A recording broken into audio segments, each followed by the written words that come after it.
just a little bit under, which is good. Something I've noticed is this shaft is coming out on a massive angle. Okay, let's make another hemorrhoid.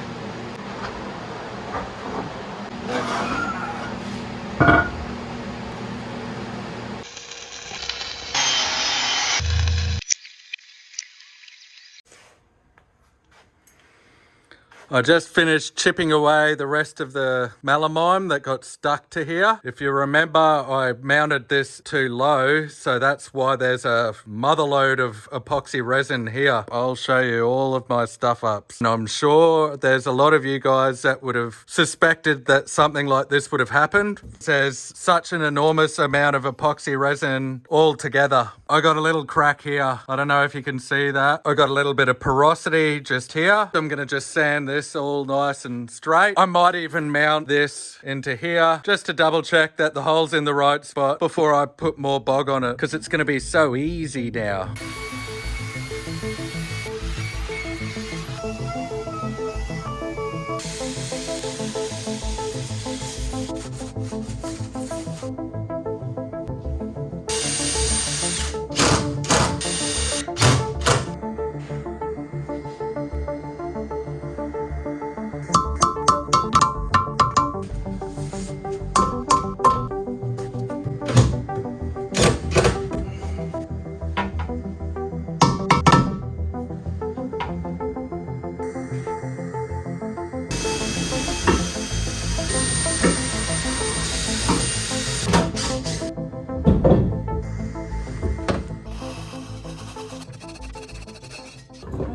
Oh my god, that was so good. Time to get this off. I'll see why it got stuck. It should be a lot easier with my stern drive lifter.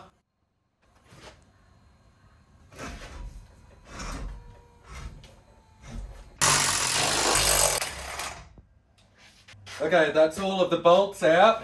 To get this out, I made a Milwaukee stern drive puller outerer. This is the first time I've tried it. I can control each side separately, or I can do it together. There's my switches. Oh, and I already stuffed something. Oopsie. Oh yeah, I'll put more tension on it now. Oh, it's coming out. I should have done the switches differently. Needed the switches, one here and one here. That's so easy. It's come off. Ha ha ha! I love it when stuff works.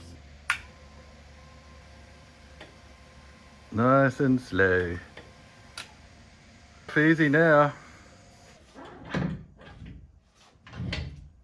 Something I've noticed straight away is this O-ring here has been all shredded up. So what I think was happening was this was in here like that or something. I'm gonna mount this back in. I'll clean this up a bit, blow it out, spray a little bit of oil on everything, and then pull it all out again. But at least now I'll be able to store this real easy. I think I found the culprit. I should have pulled this out before I was putting this in. It goes into here. This is for the shift cable. I do have a new shift cable for it. I have to lock it into there.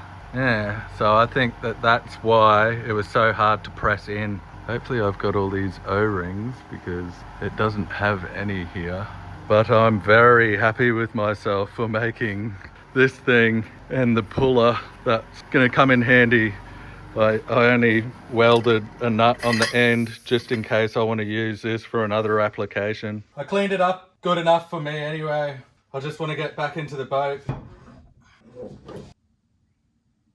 How the heck do you get this thing in? Then there's a thing you have to lift up here. It should go in real nice now. It's still crooked. What the heck am I doing wrong? I've got to rip this off again and it's stuck again. Now I've changed my little puller so the switches are here. I just lobbed it there.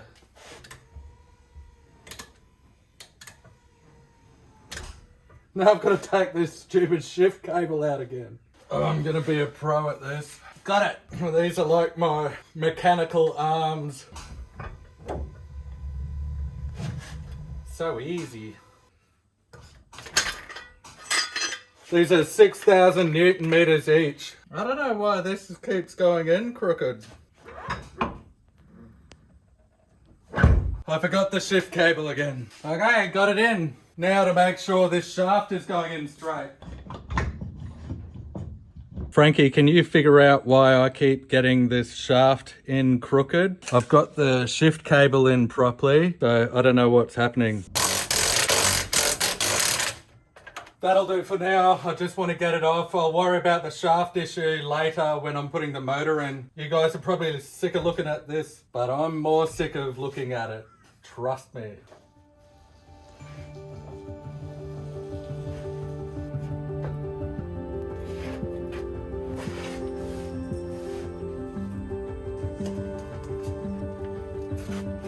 That is one heavy lump of steel.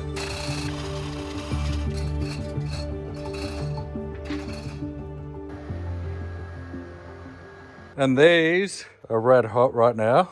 They're really thick fiberglass and basalt cloth. I'll cut these into the plates that will reinforce the front actuators in the dash. So I need to cut it to shape. I was probably going to do it with a CNC router. I can do some dummy ones out of some scrap to make sure it fits really good. Nice and shiny. I was hoping I got it a bit thicker, but that's probably still thick enough. Another thing that I've done in the background is I've laid up just straight basalt cloth because I wanted to see what thickness I can get away with when I make the roof. I'm going to make the roof of the Bertram as light as possible. I was going to make it like a surfboard, so I wanted to see what thickness basalt cloth I could get away with. That's just one sheet, which is very flexible. Oh, it does fold. 2 sheets. Look at how much it bends. Good to make molds with. 3. Okay, 3 is good. 4 is gonna be insane. Oh yeah.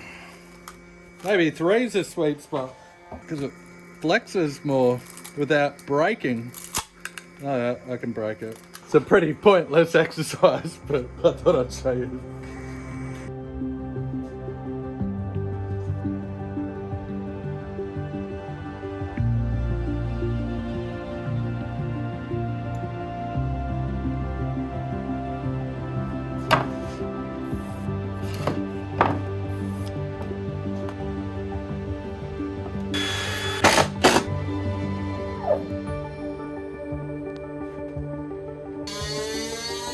Just about to hit that.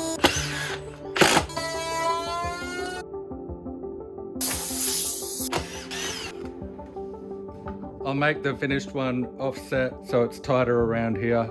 I know there's a square there, but she'll be right. I'll never look at it.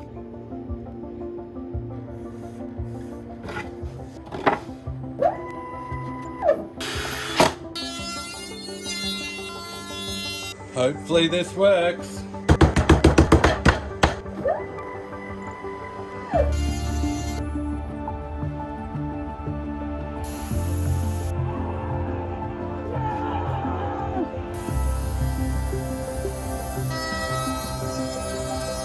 It took me 3 goes to get it right, but now I need to just change in here so it suits this.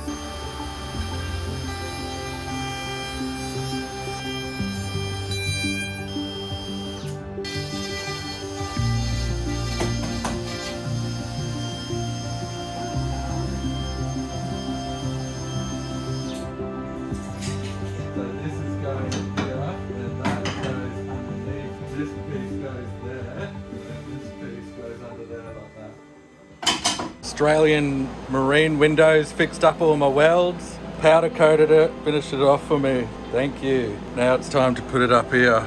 I hope everything still fits. Fingers crossed.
20 minutes today looking at stuff, and then I was like, oh, I'll sand that because I don't have to think.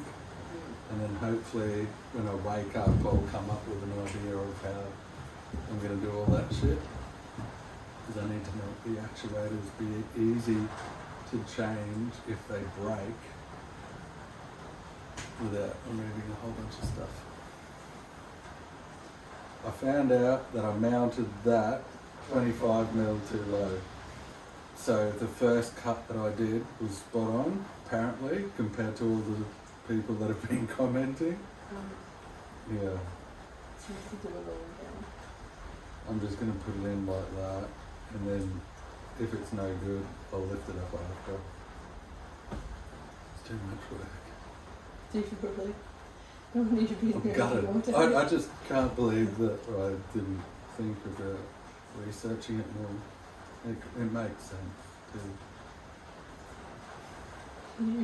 Did you cry? I sent them cry emojis.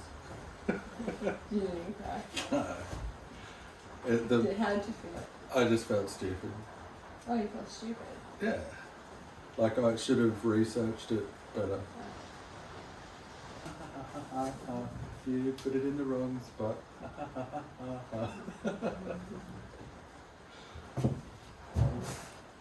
Yeah. So the boat will work fine, it just won't go as quick. I'm gonna fix it later!